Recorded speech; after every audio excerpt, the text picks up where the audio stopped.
Hello again and welcome to another Warhammer 40k Mordy and Glory video. In today's episode, we are going to be uncovering a hidden gem, a unit which has been overlooked by the entire 40k community. One which would be useful in not only a guard army, but in fact any army of the Imperium. I know what you're thinking. That sounds too good to be true. Probably another one of Mordy and Glory's harebrained tinfoil hat ideas, but hear me out. You see, recently I was sent a full-blown, maxed-out Inquisitorial Henchman squad by Cosmic Drew, who is a member of the community and an all-round fantastic dude. I mean, seriously, this guy just sent me a full-blown kill team. He custom built all of the models and he even named them after other people that took part in the live streams as well.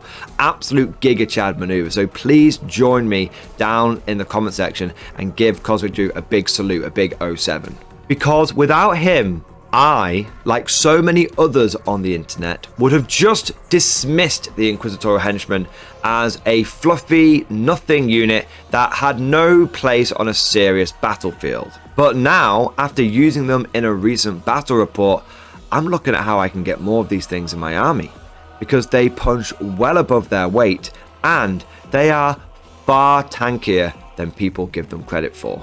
But I appreciate all of this is very vague, so let's crack on and take a look at the datasheet. Inquisitor Henchmen have, on the surface, what looks like a very normal humanoid profile. Their movement 6 inches, toughness 3, 5+ save, 7+ leadership, OC 1. Basically a guardsman with 1 SOC, right? Well, yes, but also no, because I purposely left out one statistic there, which is their wound value. Each one of the henchmen comes with 2 wounds. Doesn't matter if it's an acolyte, a mystic, or whatever. It comes with 2 wounds. Now, at its most basic level, an Inquisitorial Henchman squad consists of 4 acolytes, and that'll cost you 40 points. Now, 8 wounds for 40 points, it's okay, I guess, but not much really to write home about, right? Good for holding a backfield objective, but that's about it. But then you realize how many people you can stack into this squad. You might start off with just 4 acolytes, but you can get up to a maximum of 10. On top of that, you can take 2 gun servitors, 2 mystics, a Jacaro weaponsmith, and a demon host. All of these models have 2 wounds each, and all of these models average out to about 10 points each.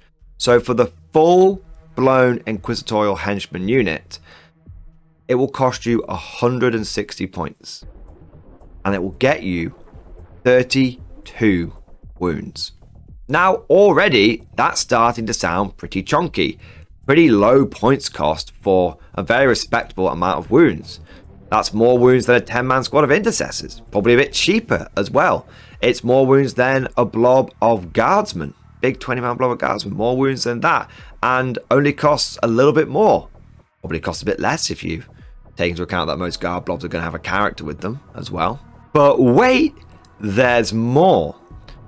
Because right now we're still on that T3 5+ save, so they're going to get cut down in droves. Doesn't matter how many wounds they are, they just get scythed down, right?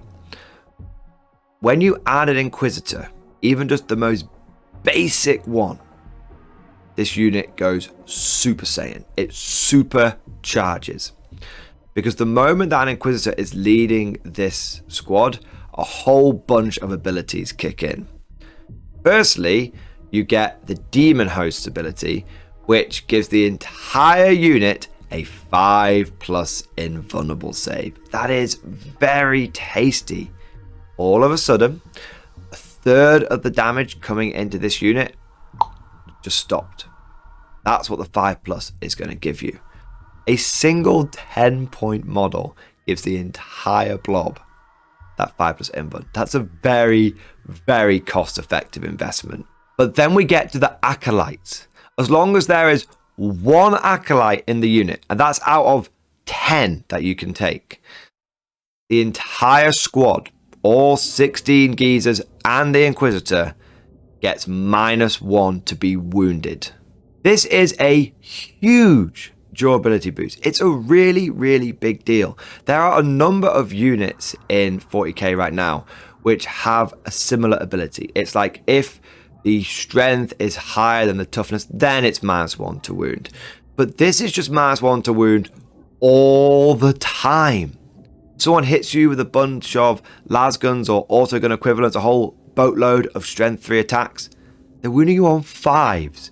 Someone tries to mow you down with spare bolter fire. That's pretty common. Everyone's got a few spare bolters knocking around here and there, or their equivalent. They're only wounding you on 4s. If someone hits you with the biggest gun in their army, it could be a volcano cannon, they're only wounding you on 3s. There's no stipulation for strength or toughness or anything like that. No, it's just a permanent, always on, -1 to be wounded.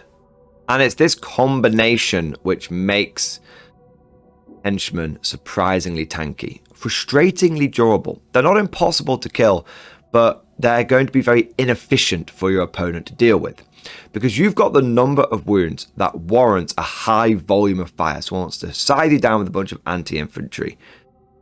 But because you're -1 to wound, that anti-infantry firepower isn't going to get the job done.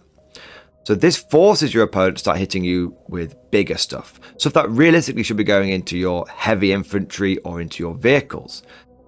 But if they do hit you with, let's say, autocannons or their equivalent, you've still got a 5+ invulnerable save, which might just stop that. We've all been there when someone's just rolling hot on those invuls and you're hitting them with big shots and they should be dying, but they're just making that 5 up. It just means that no matter what you hit the henchman with, there's always this barrier. There's always this thing in your way that makes the job just that little bit harder than it should be. It makes you commit that little bit more firepower than you want to. And speaking of firepower, whilst their main selling point is definitely how durable they are, it would be remiss to underestimate their damage output. Each Inquisitorial Acolyte comes with an Acolyte firearm and an Acolyte melee weapon. The firearm is basically a bolt pistol. It's pistol, range 12, 1 attack, ballistic skill 4+, strength 4, AP -1 though, that's tasty, and damage 1. It's not much to write home about, but it's okay, it's a bit of shooting. You've then also got the Acolyte melee weapon, which is basically a chainsword. It's 3 attacks, weapon skill 4+, strength 3, AP -0, damage 1. But the thing is, it's not just the Acolytes that come with Acolyte melee weapons. In fact, pretty much every single model in this unit, bar the Demon Host, gets one of those Acolyte melee weapons. That means you had 15 models with 3 attacks each. That's 45 attacks. Sure, they're only strength 3 and there is no AP, but if you're going against some light infantry, going against some guard or some termagants or even something like an orc boy, yeah, they're toughness 5, but you'll still wound them on 5s. You've got a lot of volume there to start chopping people down. You then have the gun servitors, which add a bit more firepower on. Each one comes with an Acolyte melee weapon, which we've already covered, but also with a heavy bolter. So that is heavy, sustained 1, 36-inch range, 3 shots. It is only ballistic skill 5+, but if you stay still, that will go to a 4+. Strength 5, AP -1, 2 damage. Or you can swap out one of the heavy bolters to a multi-melter, and that is pretty punchy. And the other heavy bolter can be swapped out to a plasma cannon. That's assuming you're taking 2 in the squad. So you can either have 2 heavy bolters, a heavy bolter and a multi-melter, a heavy bolter and a plasma cannon, or a multi-melter and a plasma cannon. But the real range damage in the unit comes from the Jakero Weaponsmith and the Demon Host. The Jakero has Jakero weapons. These are 18-inch range. They're 3 shots at ballistic skill 3+, and they're strength 6, AP -1, 2 damage. That's not bad for a little cyber monkey. And then the Demon Host has Unholy Gaze. It is psychic.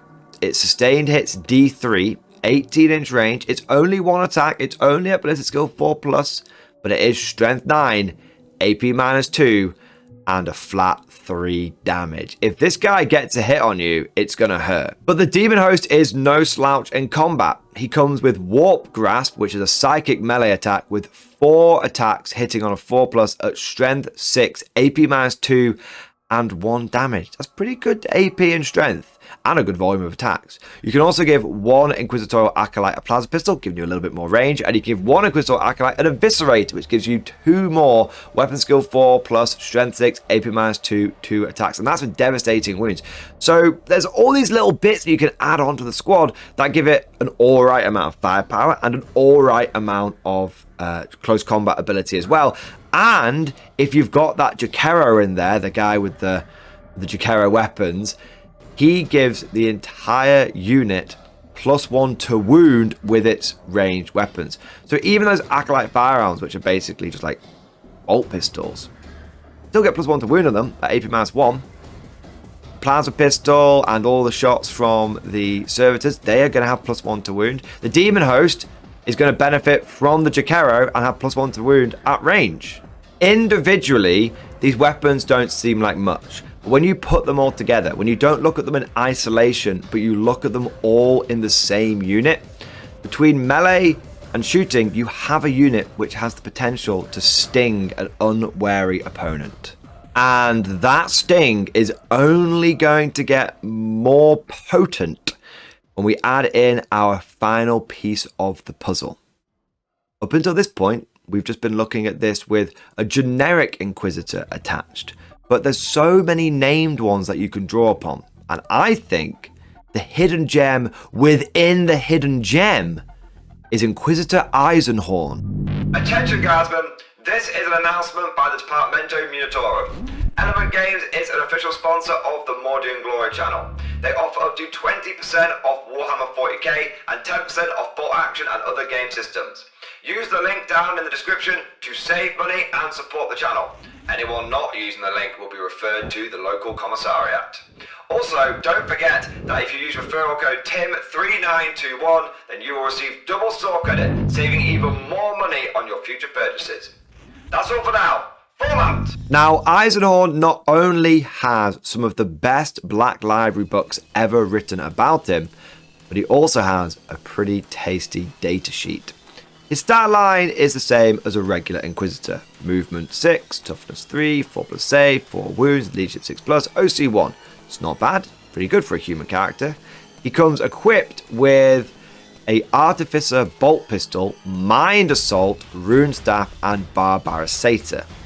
These weapons are good. The Artificer bolt pistol is a range 12, 4 attacks. That's a bit of volume right there. Strength 4, AP 0, damage 2 weapon. So it's not quite got the AP of the Acolyte firearm, but 4 damage 2 shots. You sneak a wound past, you're going to be popping Marines with that thing. Then you've got Mind Assault. This is devastating wounds. Precision.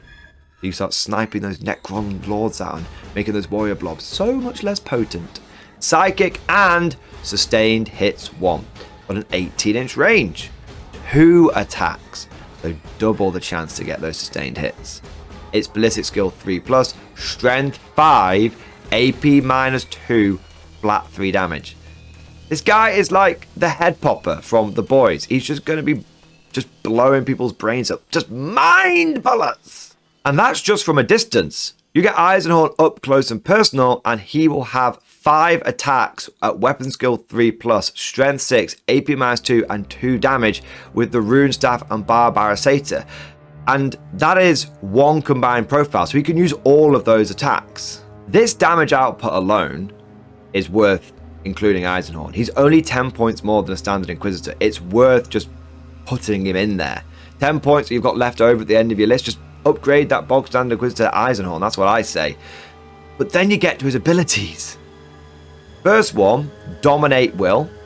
Basically like a Gene Occult Magus. At the start of your opponent's shooting phase, select one enemy infantry unit that is within 12 inches of and visible to this model and roll 1d6. On a 1, Eisenhorn hurts himself in his confusion and takes d3 mortal wounds.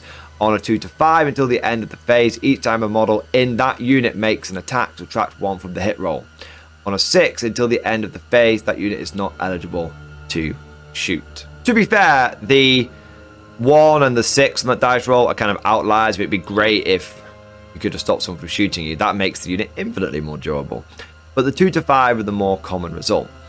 But if you get that 2 to 5 result, your whole warband is now going to be -1 to hit from one enemy unit, plus -1 to wound, plus the 5+ invulnerable save. It's just getting tankier and tankier.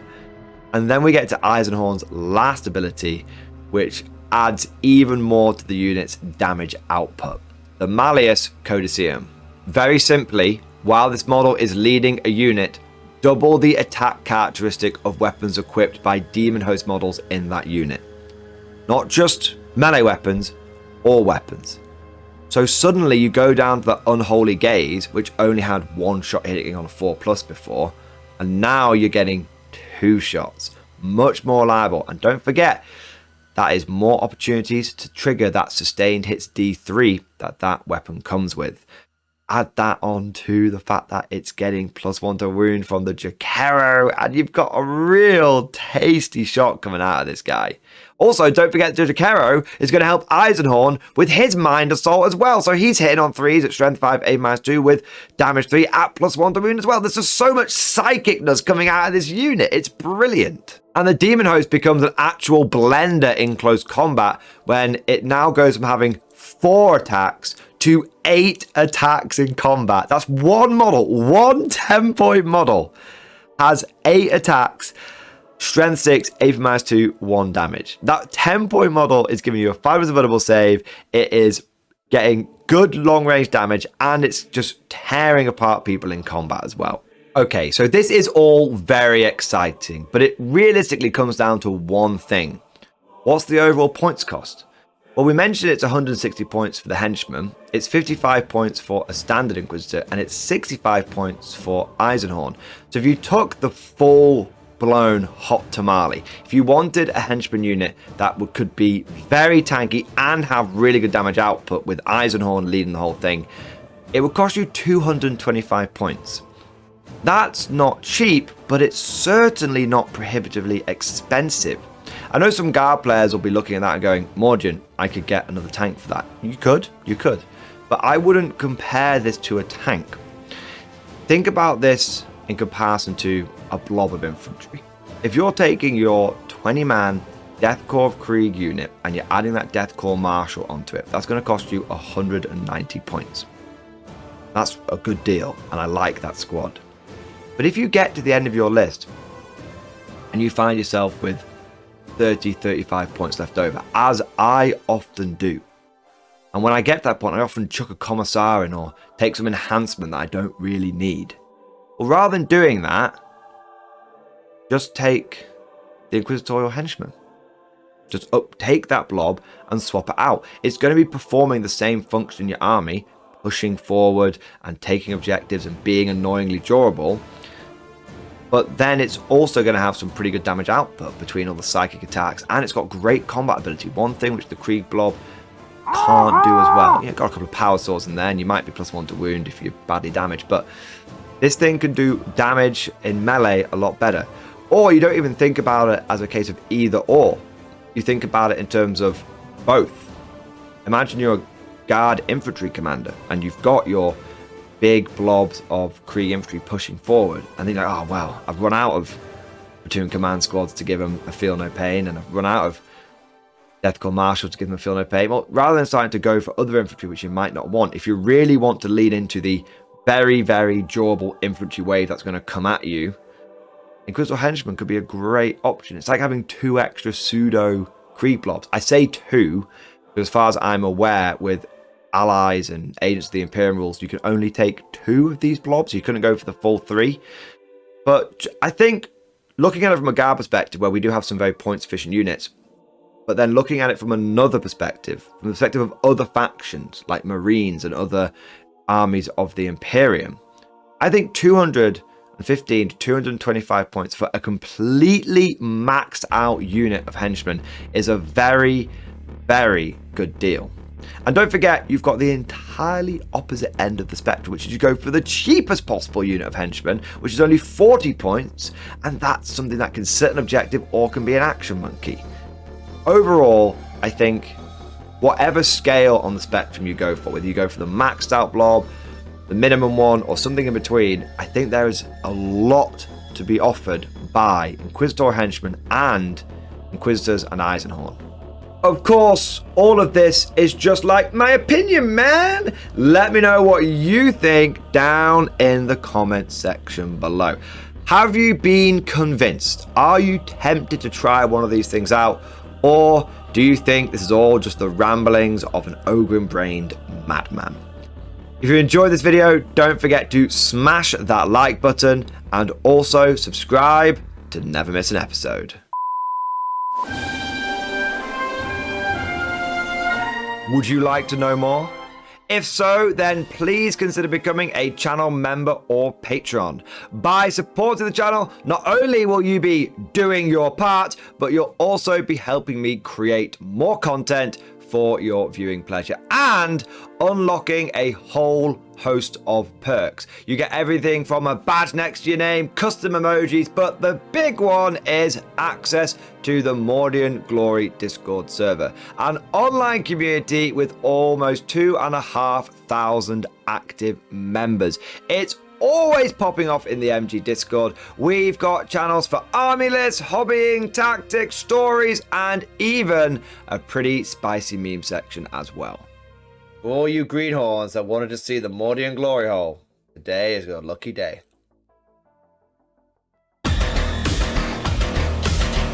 And joking aside, I do want to say a massive thank you to all of the current channel members and patrons.